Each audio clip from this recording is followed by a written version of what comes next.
সন্তান প্রতিপালনের ক্ষেত্রে মহান আল্লাহ রাব্বুল আলামিন আমাদেরকে 9টি উপদেশ দিয়েছেন। সন্তান প্রতিপালনে কোরআনে বর্ণিত 9টি উপদেশ আমরা শুনব ইনশাআল্লাহ। পরিবার গঠন, ব্যক্তি গঠন, সমাজ সংস্করণে ভূমিকা রাখবে। চলুন আমরা সকলেই জুড়ে মিলে বসে শয়তানের ওয়াসওয়াসা থেকে পানাহ চাই।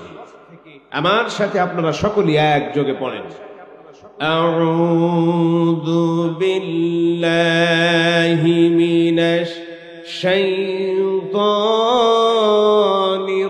রাজীম,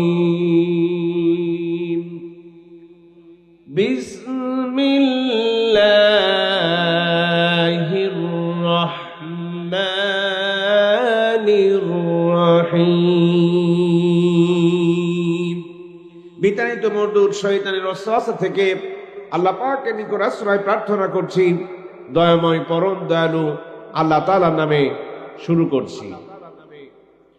রব্বুল আলামিন ঘোষণা করলেন, ইয়া বুনাইয়া লা তুশরিক বিল্লাহ ইন্নাশ শিরকা লাযুলমুন আযীম।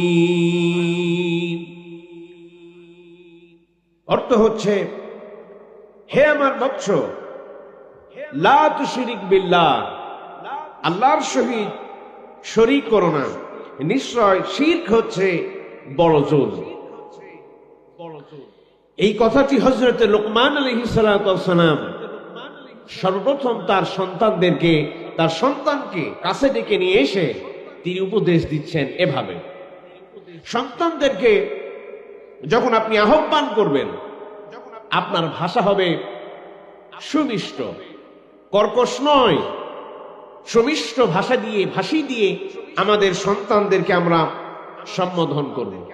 কোন উপনামে ডাকা, সন্তানের সামনে এবং সন্তানের প্রতি অতি রাগান্বিত হওয়া, এটি পিতামাতার একটি খারাপ দিক।